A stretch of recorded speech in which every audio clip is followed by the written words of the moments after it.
안녕하십니까. 저는 EY 한영회계법인의 최민아라고 합니다. 여기 네트워크 관련된 분들이나 IT 관련된 분들이 많으실 텐데 왜 회계법인에서 나왔냐라고 생각하실 수 있어서 잠깐 저희 회사 말씀을 드리면 EY는 언스텐 영이라는 회사로 알려져 있고요. 글로벌하게 27만 명의 회계사와 컨설팅 인원들이 있습니다. 그리고 한국은 2,700명의 직원들이 있고요. 1,500명의 회계사, 세무사, 변호사가 있고 저와 같은 기업 컨설턴트가 800명 정도 있습니다. 그래서 저는 EY에서 한 3년 동안 OT 보안 컨설팅, 그다음에 스마트 팩토리 보안 컨설팅, 그다음에 정부 기관들에 대한 자문 역할을 수행해 왔고요. 약 한 58개의 고객사의 현장을 3년 동안 누비면서 많은 컨설팅에 대한 경험을 얻을 수 있었고요. 이번 기회를 통해서 여러분들이 되게 앞 섹션에서도 뭐 OT라든가 뭐 ICS라든가 뭐 여러 얘기가 나오고 그런 분들이 어떤 분들은 익숙하겠지만 어떤 분들은 되게 생소하실 수도 있는데 컨설턴트다 보니까 가장 좀 쉽게 여러분들이 이해할 수 있도록 제가 짧은 시간 내에 조금 지식을 전달해 드리고 또 어떤 부분은 인사이트를 조금이라도 얻을 수 있게끔 제가 도움을 드리도록 강의를 준비하였습니다. 목차는 디지털 전환, 앞에서 말씀드렸듯이 디지털 전환, 디지털 트랜스포메이션이라고도 하죠. 그래서 디지털 트랜스포메이션과 이 OT라는 게 무슨 관련이 있냐라는 이제 기본적인 배경을 말씀드리고요. 그다음에 실제로 제가 수행했던 OT 컨설팅 사례의 일반적인 사례를 좀 예를 들어서 설명을 해드리려 합니다. 그다음에 마지막으로 서머리를 하도록 하겠습니다. 첫 번째 이제 디지털 트랜스포메이션, 디지털 전환, 뭐 디지털 혁신이라고도 하는데요. 디지털 전환과 OT에 대해서 먼저 간단하게 좀 말씀드리면 저희가 IT는 다 알죠. 모든 분들이 다 아십니다. 근데 OT는 무엇일까? 되게 어려울 수도 있고 쉬울 수도 있는 질문인데 기본적으로는 OT는 오퍼레이션 테크놀로지, 운영 기술이라고 합니다. 근데 저희가 IT를 뭐 정보 기술이라고 부르지 않듯이 OT도 그냥 보통 일반적으로 OT, IT에 대비되는 개념으로 말을 하는데요. 처음에 시작은 이랬습니다. 공장이 세워지고 많은 것들이 현장에서 밸브나 어떤 기기나 기기들을 조작하는 거를 좀 원격에서 하자. 그래서 원격에서 기기나 설비를 제어하고 정상인지 비정상인지 좀 모니터링 하자라는 게 이제 스카다라는 개념이고요. 거기에는 이제 PLC나 RTU나 여러 가지 이제 설비에 대한 운영 모니터링 내용들이 좀 있었습니다. 그런 장비들이 있었고요. 그게 조금 더 발전돼서 분산 제어 시스템 DCS라고 하는데 DCS, MES, ERP 뭐 재무나 인사 쪽에 대한 ERP보다는 공장에 대한 운영 ERP, 엔터프라이즈 ERP, 그 다음에 그런 하나의 설비를 제어하는 게 아닌 하나의 프로세스 단위로 제어하자라는 게 ICS라고 합니다. 인더스트리얼 컨트롤 시스템이라고 하고요. 보통 산업 제어 시스템이라고 부르기도 하고 여러분들이 들어보셨을지도 모르는데 기반시설, 정복도시 기반시설, 주요 공공 기반시설, 그다음에 산업 기반시설, 뭐 가불병 정부에서 지정한 보호시설 있잖아요. 그런 것들이 모두 다 ICS의 개념이라고 보시면 됩니다. 그래서 여러분들이 들어보시긴 하셨지만 ICS랑 접점이 없었다면 거의 동일하다라고 생각하시면 되고요. OT는 거기에 무선이나 LTE나 IoT나 요즘 얘기하는 빅데이터, 머신러닝 많은 것들 요즘 최신 나온 5G까지 포함돼서 어떤 연결성과 어떤 데이터의 공유나 수집 이런 것들이 극대화된 좀 더 포괄적인 개념이라고 보시면 됩니다. 그래서 ICS랑 OT는 비슷한 범주의 내용일 수도 있고 ICS보다는 OT가 경우에 따라서는 조금 더 큰 범위의 내용이다라고 이해하시면 될 것 같습니다. 그러면 지금까지 우리나라는 어떻게 했냐 하면 IT랑 OT는 분명히 구분을 했죠. 그래서 폐쇄망 정책, 단방향 장치, 통신 장치, 뭐 원웨이 다이오드라고 하는데 그런 것들을 통해서 우리는 폐쇄망이라 안전해 라고 이제 막아뒀습니다. 그리고 안전하다고 생각을 했죠. 근데 최근 들어서 뭐 밑에 보셨듯이 제조나 뭐 여러 가지 전력이나 뭐 유틸리티, 뭐 기차, 트레인, 뭐 버스, 항만, 공항 이런 많은 기반 시설들에서 운영 효율을 가져오고 싶었습니다. 그래서 경영에 대한 운영 효율, 최소 비용으로 최대의 성과를 내고 인력을 많이 안 늘리고 코스트를 줄이고 그 다음에 안전도 좀 강화하고 미리 뭔가를 예측할 수 있고 뭔가 회사에 대한 경쟁력을 끌어들이기 위해서 인더스트리 4.0이라는 개념을 가져오게 됐습니다. 그래서 저희가 알다시피 스마트 뭐뭐뭐, 스마트 산업이라고 보통 불러오는 것들이 등장을 했죠. 그래서 스마트 팩토리, 스마트 시티, 스마트 그리드, 스마트 뭐 빌딩, 뭐 몇백 가지가 될 겁니다. 아마 스마트 산업으로 총칭되는 인더스트리 4.0을 우리가 이런 것들을 위해서 해야 된다라는 얘기가 나왔죠. 그러면 스마트 산업을 하려면 아까 그런 것들이 그냥 되는 것이 아니고 물론 IT적인 역할도 있지만 OT에도 뭔가 다양한 기술들을 접목해야 됩니다.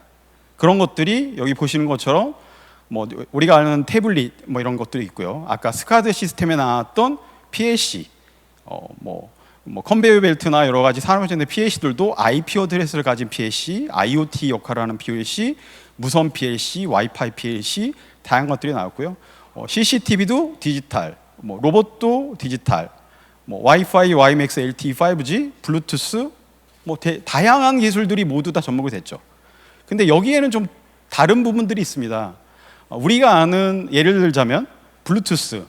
여러분들 블루투스 생각하면 뭐가 생각나시죠? 뭐 마우스 이 정도 생각하시죠? 아니면 뭐 테더링, 뭐 카플레이. 근데 산업용에서 쓰는 블루투스는 좀 다릅니다. 산업용 블루투스는 클래스 1이라고 해서 최소 데이터 전송 거리가 100m, 최대 1km까지 인증 없이 연결해서 데이터를 전송합니다. 그래서 컨베이어 벨트 사이나 아니면 공장 간에도 블루투스를 통해서 연결해서 데이터를 전송을 합니다. 지금도. 그래서 상당히 많은 폐쇄망이었지만 폐쇄망이 아닌 환경이 돼버린 거죠. 그러다 보니까 요즘 뭐 앞에 BT에서 얘기했지만 클라우드 얘기도 나오죠. 스마트 팩토리에 클라우드를 도입하자. 뭐 와이파이, 무선, 5G, 빅데이터, 머신러닝. 그러면 이런 것들 그렇게 많이 연결을 하면 수집하는 데이터와 저장하는 데이터 공유해 줘야 되고 전송도 해야 되고 그러면은 옛날에는 흩어져 있던 데이터들이 모으면 훨씬 더 중요한 데이터가 되겠죠. 데이터가 아니고 인포메이션이 될 겁니다. 그리고 정말 기밀 정보가 될 수도 있거든요. 얘네들을 어떻게 할 거냐? 이렇게 연결성이 생기면서 폐쇄망 정책이 허물어져 버린 상태가 스마트 팩토리, 스마트 산업에 대한 현황입니다. 결과론적으로는 한국이 뭐 제가 직접 수치를 뽑은 건 아니지만 국제적으로 2, 3년 내에 발간된 데이터 수치를 보면 한국 기업이 IoT 보안 위협이 전 세계에서 가장 극심하다. 96% 기업이 극심하고 파워, 유틸리티에 관련된 사이버 회사들은 91%의 전 세계 기업들이 공격을 받고요. 그다음에 제조 에너지 정유화학, 뭐 방위 산업이나 이런 거 말할 것도 없이 일반적인 민간 약간의 공공성 있는 기업들도 70% 이상 최근 1년 사이에 사이버 보안에 대한 경험이 있고요. 사고 경험이 있고 그런 고객들이나 일반 기업에 질의를 했을 때 78%는 우리 OT 보안 해야 돼 라고 얘기를 하십니다. 그러면 왜 이렇게 OT 보안이 스마트 팩토리, 스마트 산업을 하면서 4차선으로 가는데 화두인데 왜 빨리 안 될까? 라는 이제 환경적인 요인이 있습니다. 일단 공장은 저희가 지금 만든 게 아니죠. 몇십 년 전에 만들었죠. 그렇기 때문에 긴 설계 수명을 가지고 있습니다. 20년, 30년, 50년 운영을 하고요. 24시간 365일 안 운영하는 곳도 있지만 그렇게 하는 곳이 상당히 많습니다. 그렇게 운영하지 않는 회사보다는 그렇게 운영하는 회사가 훨씬 더 비즈니스를 잘하고 있고 훨씬 더 매출이 좋고 경쟁력이 있겠죠. 그리고 근데 이제 거기다가 보안을 뭔가 하려고 하다 보니까 몇십 년 전에 설치한 기계나 설비에 우리가 보안을 하겠다고 뭐 백신을 깔겠다, 소프트웨어를 깔겠다 할 수가 없습니다. 윈도우즈 3.1도 있고요. 윈도우 9호도 있고요. 10년, 20년 전에 있던 환경이 그대로 있거든요. 백신으로 뭐 봉호할 수도 없는 상태가 있습니다. 그래서 용량이나 이런 것들을 여러 가지 램이나 CPU나 이런 것들을 증설할 수도 없고 또 현장 장치, IoT는 보통 현장 장치에 가서 센싱을 하고 데이터를 수집하는 역할을 하는데 IoT 같은 것들이 엄청나게 많이 현장에 깔리고 있는데 현장 담당자는 그게 몇 개가 있는지 모릅니다, 사실. 구매한 이력은 있지만 어느 위치에 몇 개가 어떻게 설치됐다라는 건 잘 모르고요. 그래서 그것뿐만 아니고 기존에 있던 자산들도 식별이 불가능합니다. 왜냐하면 몇십 년 동안 운영했던 공장이기 때문에 전임자가 어떤 게 있다라고 알려준 적은 없거든요. 어떻게 운영하면 된다라는 것만 알려주고 갔습니다. 그래서 거기에 밸브가 몇 개 있나요? 뭐 통신 장비가 몇 개 있나요? 그건 어느 위치에 있나요? 물어보면 IT와 다르게 구성도도 없습니다. 위치도 모릅니다. IP 어드레스가 몇 개인지도 모르는 경우도 많고요. 그래서 자산 식별이 정말 어렵고 때로는 고객에 따라서는 그런 자산 식별을 조사하는데 3개월, 6개월, 1년이 걸리기도 합니다. 또 다른 이슈 중에 하나는 현장 담당자들은 운영하는 사람이죠. 보안에 대해서는 안전만 압니다. 화재, 뭐 사고, 안전사고 이런 거에 대해서만 알고 있지 사이버 보안에 대한 OT 보안에 대한 인식은 전혀 없고요. 그리고 어떤 사고가 나든 어떤 일을 하려고 하면 저희 정보보호 정책 같은 게 있잖아요. 모든 회사는 IT 보안 정책도 있고 거기에 거의 대다수의 회사들이 OT 보안에 대한 내용들은 없습니다. 정책도 없고요, 규정도 없고요, 지침도 없고요, 해야 되는 매뉴얼도 없습니다. 그러다 보니까 하려고 해도 현장 담당자들이 내가 왜 해야 돼? 라는 수용성의 문제도 있고 사고가 나도 책임 추적이 안 됩니다. 당신들이 이런 거 해야 돼요? 라고 했을 때 회사 규정에도 없는 일을 왜 시키냐? 현장은 또 노조가 있죠. 노조분들도 되게 싫어하세요. 또 다른 이슈는 또 기술적 대응의 어려움입니다. 기술적 대응은 OT 보안을 이해하는 IT 보안 인력이 필요합니다. IT 기술들이 많이 접목되어 있기 때문에 없습니다. 아시는 분들이 별로 없고요. 그다음에 OT 업무 환경을 이해는 하지만 이런 사이버 보안이나 이런 IT적인 백그라운드 소양이 있는 분들도 없어요. 저희는 융합 보안 인재라고 부르는데 융합 보안 인재가 전 세계적으로 없습니다. 풍기 상태고요. 그래서 IT, OT를 동시에 하는 엔지니어나 인력들은 극히 희소하고 가치가 되게 높습니다. 양쪽을 다 알기 때문에. 그리고 또 다른 이슈, OT 벤더라고 들어보셨는지 모르겠는데 OT 벤더는 이런 겁니다. ABB, 로크웰, 허니웰, 지멘스, 에머슨, GE, 요코가와 이런 설비 벤더들. 그래서 아까 기반 시설의 어떤 중심축이 되는 시스템들을 구축하고 만드는 회사들이 있고요. 그걸 OT 벤더라고 제조 설비 벤더라고 하는데 그런 벤더들은 운영 관점에서 효율성이나 생산성 관점에서 경쟁을 하기 때문에 보안에 대한 이슈는 가장 큰 문제점은 아니죠. 자기들의 관심사가 아니죠. 고객들이 해달라고 하면 그때 해줍니다. 그래서 OT 벤더들이 모두 다 거의 다 OT 보안 솔루션들을 가지고 있고 그들이 하는 윈도우즈나 OS 패치, 리눅스에 대한 패치, 제어 시스템에 대한 패치, PLC에 대한 패치들을 다 가지고 있는데 모두 다 유료 서비스를 해요. 되게 비싸게 IT에선 상상 못할 금액으로 서비스를 하는데 그러다 보니까 한국 고객들은 공짜로 받지 않으면 안 사시죠. 패치 거의 다 안 돼 있습니다.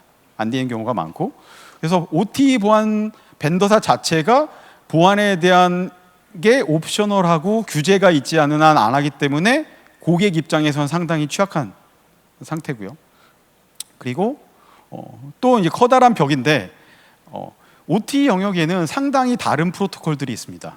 저희 IT는 옛날에 20년 전에 15년 전에는 노벨 네데어의 IPX, SPX, 넷뷰이, 넷바이오스 이런 프로토콜 플러스 TCP/IP가 거의 TCP/IP 버전 4, 6가 현재 이제 IT에서 얘기하는 모든 프로토콜에 들어갈 것 같은데 OT는 이런 아까 말씀드렸던 OT 벤더들이 TCP/IP가 상용화되기 몇십 년 전, 40년, 50년 전부터 써왔던 OT 벤더사의 프로토콜이 있고요. 그 벤더사의 프로토콜을 요즘 프로토콜과 호환을 갖기 위해서 오버 TCP/IP 프로토콜이 있고요. 또 여러 벤더사의 그런 제조사들이 서로 호환을 만들기 위해서 산업 프로토콜, ICS 프로토콜이라고 하는데 모드포스, 필드너스, 베크넷 여러 가지 그런 프로토콜들이 있습니다. 그런 또 전통적인 ICS 커먼 프로토콜이 있고 그거를 위한 또 오버 TCP/IP 프로토콜이 있고 그 다음에 저희가 아는 일반 TCP/IP 프로토콜이 있습니다. 그래서 5개 카테고리의 프로토콜이 있고 프로토콜 종류가 100가지가 넘습니다. 그러다 보니까 IT 보안을 하시는 분들이 네트워크 장비에 보안 장비에 일반적인 걸 갖다가 꽂으면 다 암호화된 걸로만 보입니다. 인캡 아니면 패킷이 보이지도 않습니다. 에러만 나거든요. 그러면 아무것도 할 수 없죠. 뭐 정책을 걸 수도 없고 걔 어떤 룰을 줄 수 있는 게 아니고 IP 어드레스랑 포트를 열어주냐 막냐 이거밖에 못합니다. 안에 뭐 IDS, IPS 할 수 있는 영역이 없죠. 그래서 프로토콜이 상당히 다양하고 그게 일반적인 IT랑은 관점이 완전 다르기 때문에 커다란 보안으로 기술적 대응하기 되게 힘든 부분이 있고요. 그다음에 뭐 글로벌적으로 다른 나라 대비 우리나라가 어떤 이런 OT 보안에 대한 정부 규제가 거의 없는 편이거든요. 그래서 물론 내년도부터는 기사 가이드나 국정원 가이드나 이런 분들이 점차 OT 보안을 강화하는 추세로 재개정되고 있긴 하지만 다른 나라에 비하면 우리나라는 OT 보안에 대해서 페널티, 벌금도 별로 없고요. 거의 없죠. 그다음에 사고가 나도 책임 추적성이 없기 때문에 그래서 이런 것들에 대한 게 없어서 실제로는 시장이나 어떤 뭐 솔루션 벤더나 OT 보안에 대한 뭔가 기술에 대한 것들을 하기에는 시장이 거의 전무했었기 때문에 당연히 경험이나 축적된 경험이나 전문 지식 같은 것이 좀 많이 미흡했었다라고 얘기할 수 있습니다. 자, 이제 두 번째로 제가 3년 동안 진행했던 OT 컨설팅 사례를 말씀드리겠습니다. 자, 일반적으로 한국 기업들은 결론은 겁니다. 제일 안전하고 싸고 좋은 거. 컨설팅은 저희가 솔루션이나 물건을 파는 게 아니잖아요. 하드웨어, 소프트웨어. 그러니까 저희는 분명히 말과 지식과 뭔가 경험치로 고객을 설득해서 저의 역할은 좀 고객이 만족할 만한 정보를 전달하고 거기에 대한 이제 돈을 수임을 하는 건데 한국 기업들은 일단 공장의 가장 큰 목표는 기술 유출 정보인 경우도 있어요. 하지만 대다수의 경우는 사고 났을 때 그 사고가 물리적인 공장의 문제가 아닌 사이버 보안으로 인한 사고였을 때 운영 중단 예방에 다오. 그 다음에 피해는 확산되지 않게끔 최소화시켜주고 우린 빨리 복구해야 된다. 생산 차질이 있거나 문제가 심각해질 수 있으니까. 사람에 대한 인적 어떤 보안이나 세이프티도 문제가 될 수 있죠. 그 다음에 세 번째가 보통 핵심 정보가 있다면 정보 유출 방지해줘. 보통 이게 1번은 아니고 3번 정도 되고요. 그 다음에 컨설팅 회사랑 얘기하다 보니까 우리가 OT 마스터 플랜이 좀 필요한 것 같아. 장비 사는 것도 중요하고 솔루션 도입도 중요하고 다 중요한데 실제로 보니까 우리가 IT 보호 정책이나 IT 정책은 있는데 OT 정책은 없어. 마스터 플랜 달라. 그 다음에 아키텍처. 우리가 스마트 공장을 설계하려고 하는데 기준이 없는 것 같아. 보안은 신경 쓴 적 없어. 그래서 보안 아키텍처를 표준화를 좀 만들어서 신공장은 이거대로 좀 설계를 하고 기존 공장들은 여기에 근접하게 좀 만들었으면 좋겠다. 당장이라도 이런 부분. 그 다음에 우리가 IT, OT, 컨버전스, 융합 보안 이런 얘기 하는데 그거에 고려한 회사 정책이나 규정이 없다. 그런 것도 좀 만들었으면 좋겠고 그 다음에 현재 우리 회사가 위험한지 아닌지도 모르는 고객들 상당히 많거든요. 그러면 수준 진단 해달라. 우리 회사가 안전한 상태인가? 아닌가? 안전한 상태가 아니면 당장 뭔가 해야 되지 않나? 컨설팅 끝날 때까지 몇 달 어떻게 기다리나? 라는 이제 질문도 많이 하시고요. 개선 방안, 즉시 개선 방안. 그 다음에 우리가 현장에 뭔가를 하자고 해도 임원진들의 말씀은 그러죠. 임원이 한다고 무조건 할 수 없다. 공장은 운영하시는 분들은 다르다. 노조도 있고 24시간 일을 하는 사람들이기 때문에 뭔가 보완을 하자고 우리가 하면 거의 다 거부될 확률이 너무 높다. 현장 수용성이 무조건 있어야 된다 라는 거죠. 뭐 장비 갖다 붙이자? 못 붙입니다. 테스트 해보자? 거의 못해요. 그래서 현장 수용 가능한 안을 만들어서 정책적으로 회사에서 하는 걸로 공식화해야만 진행할 수 있다라는 고민들이 묻어 있습니다. 임원들의 보안 프로젝트 로드맵을 보여드리면 큰 그림은 이렇습니다. 일단 첫 번째는 회사의 자산을 분석을 해요. 자산이 아까 말씀드렸잖아요. 얼마나 많은지 모릅니다. 근데 그 많은 자산을 다 보안 조치를 할 수는 없죠. 해당되는 OT 보안의 대상 자산이 뭔지를 골라내는 것부터가 가장 큰 컨설팅의 업무입니다. 어디까지 보안을 해야 되지? 그런 거죠. 예. 그 다음에 조직 맡고 있는 조직이 없거든요. OT 보안 얘기하면 누군가는 해야 될 것 같은데 나는 도와줄 수 있지만 나는 내 일이 아니야. 모든 분들이 그렇게 얘기하세요, 현장에서. 그래서 조직에 대한 분석도 해야 됩니다. 업무에 대한 분석. 그다음에 환경. IT에서의 환경과 OT에서 환경은 다르죠. 자, IT는 PC, 서버, 네트워크 스위치, 라우터, 여러 솔루션들. 여러분들 뭐 해야 될지 뭐 얘기하면 거기는 뭘 해야지. 뭐 OS 업데이트도 하고 백신도 깔아야 되고 어디는 방화벽 룰을 세팅. 저희 알죠. OT의 자산들은 RTU, AWS, HMI, DCS, PLC 이런 것들이에요. 이런 것들에 대해서 여러분들 어떤 조치를 취해서 보안을 달성하겠다라고 아이디어가 딱 떠오르실 수 있나요? 쉽지 않을 겁니다.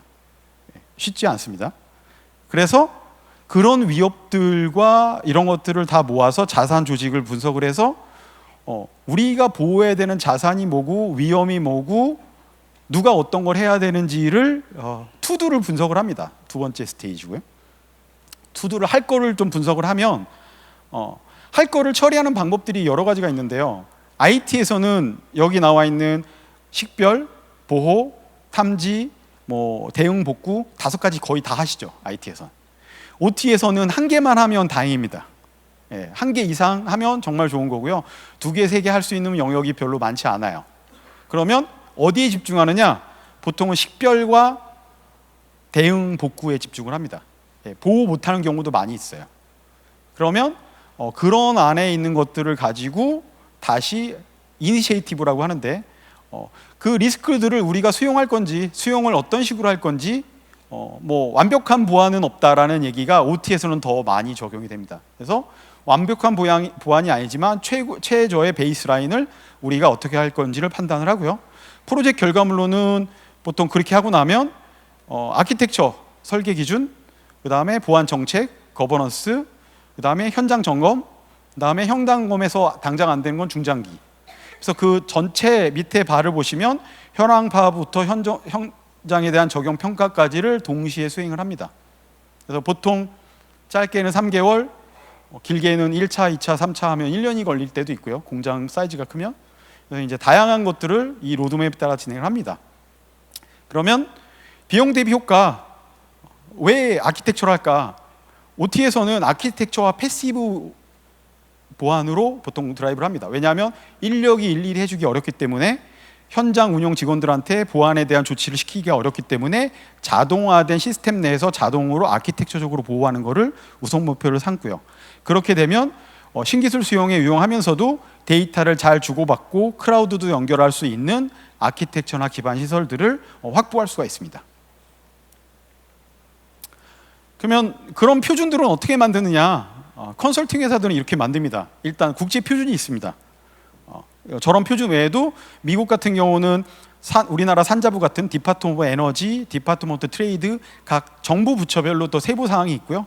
보통 그렇게 하다 보면 저희는 도메인이라고 부르는데 16개 정도 도메인에 200개 정도의 표준 문서들이 있고 거기에 400개 정도의 기술 규정들이 좀 있습니다.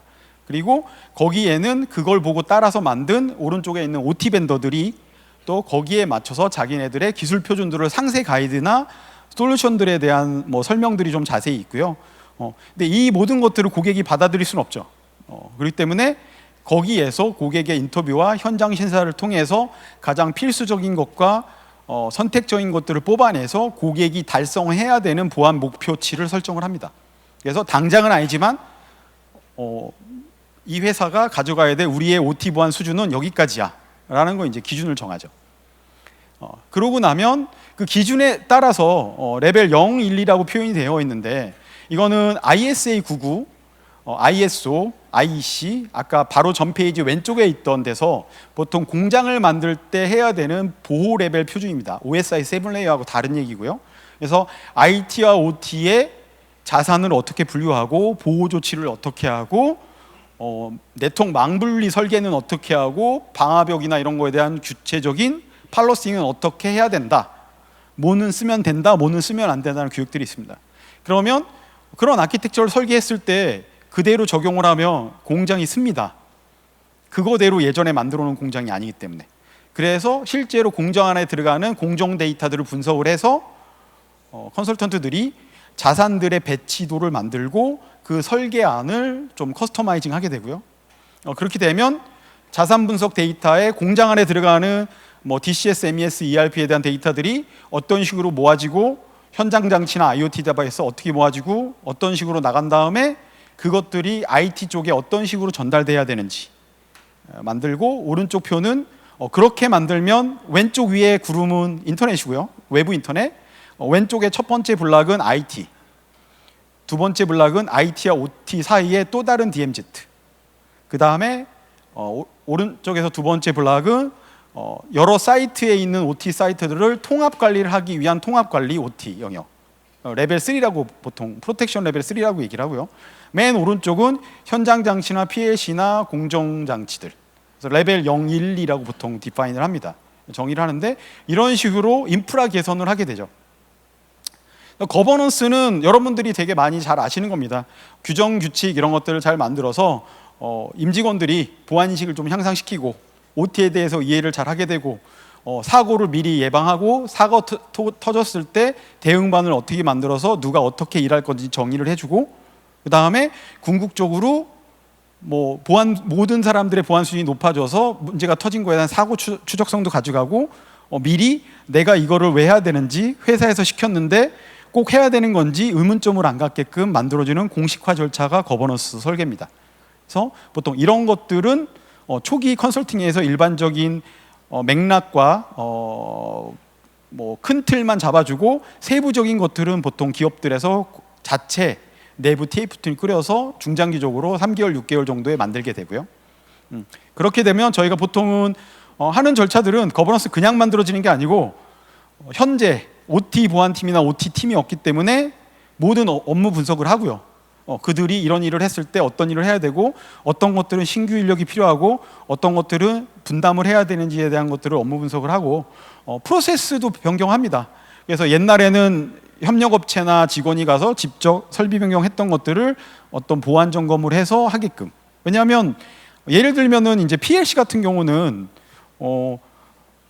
소프트웨어가 감염시킬 수 있는 소프트웨어는 없거든요. 근데 워너크라이 랜섬웨어 같은 게 오면 그 PLC가 이해하는 설정 값들을 다른 명령어로 던져줘요. 그러면 RPM이 100으로 돌고 있는 컨베이어 벨트가 갑자기 만으로 바뀝니다. 근데 얘는 감염된 건 아니에요. 그냥 어느 PC의 엔지니어링 워크스테이션에서 명령을 만으로 돌리라고 줬기 때문에 돌릴 뿐이죠. 근데 얘는 이 PLC라는 애는 시키는 대로 하는 애지 방어 기제가 없거든요. 그러면 이런 애들을 어떻게 할 거냐. 그리고 이런 애들의 패치를 할 때 악성 코드가 파일리스 형태로 묻어 들어갈 수도 있거든요. 그래서 그런 것들에 대해서 여러 가지 OT 악성 코드들은 주변에 있는 OT 벤더들의 모델이나 벤더명을 검색을 해서 거기에 적합한 명령어를 던집니다. 파일을 감염시키는 게 아니고. 때문에 그런 거에 대비한 프로세서 설계를 다시 바꿔줘야 됩니다. 그래서 많은 것들에 대한 것들이 좀 바뀔 수 있고요. 현장에 대한 것들은 즉시에서는 뭐 이런 네트워크 환경이라던가 HMI 클라이언트 PC, PH들을 점검하고 문제가 있으면 즉시 개선 조치를 주고 이렇게 조치를 할 수 있고요.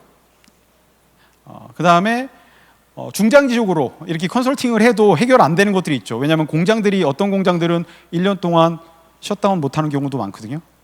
2, 3년에 한 번 셧다운하는 경우도 있어요. 그러면 보안 조치를 하겠다, 망분리를 하겠다, 네트워크 설계 다시 하겠다, 뭐 OT 보안 장비를 사겠다라고 하면 고객이 사겠다고 하셔도 몇 년 뒤에 사실 수도 있어요. 이 때문에 그런 거에 대한 모든 것들을 분석을 해서 예산과 우선순위와 긴급도를 설정을 해드립니다. 그래서 중장기 계획을 짜고요. 여기까지가 이제 제가 짧게 말씀드린 OT 보안 컨설팅의 사례고요. 마지막으로 서머리를 하자면 IT 보안과 OT 보안은 많이 다르다. 그래서 스마트 산업의 신기술 도입하는 융합 보안을 설계할 때는 OT 보안 꼭 고려해야 됩니다. 고객들은 잘 모르세요. IT 보안하고 똑같다고 생각하십니다. OT 보안을 하는 순서는 인력 업무 먼저 준비가 돼야 되고요. 인력들이 인식이 있어야 되고요. 이런 거 해야 된다. OT 보안. IT랑 다르다 알아야 되고, 그다음에 정책 거버넌스, 아키텍처 설계를 해야 되고요. 아키텍처의 설계 순서는 네트워크 먼저 다시 설계됩니다. 여기에 계신 많은 분들이 아마 상관이 있을 텐데 네트워크 재설계해야 되고요. 그다음에 공정 데이터의 유형 패턴 분석해서 자산을 거기에 맞게끔 배치를 안 하면 공장이 쓰기 때문에 보호 조치를 하기 위한 자산 배치를 해야 되고요. 그다음에 OT 보안 기술은 아까 보여드렸던 OT 벤더들이 자기네 벤더 설비에만 맞는 OT 보안 솔루션들이 있어요. 그래서 그거를 가장 최우선적으로 일단 고려를 하셔야 되고요. 호환성이나 특수성 때문에. 두 번째는 오늘 포티넷이 발표하는 OT 보안에 특화된 프로토콜과 작업들을 수행할 수 있는 그런 기술의 제품들이 필요하고요. 일반 IT 보안 제품이 아닌. 그렇게 했는데도 뭔가 부족한 게 있을 때는 사실은 마지막으로 IT 보안 제품을 고려하시는 겁니다. 그래서 세 번째를 먼저 고려하시면 아주 큰 허점이 생기거나 문제가 있을 수 있습니다. 그래서 여기까지가 제가 30분 동안 여러분한테 전달드린 짧은 내용이었고요. 기타 혹시 추가적인 내용에 대한 궁금한 게 있으면 포티넷 통해서 PDF 파일과 연락처 이메일이 가니까 그쪽을 통해서 연락 주시면 감사하겠습니다. 감사합니다.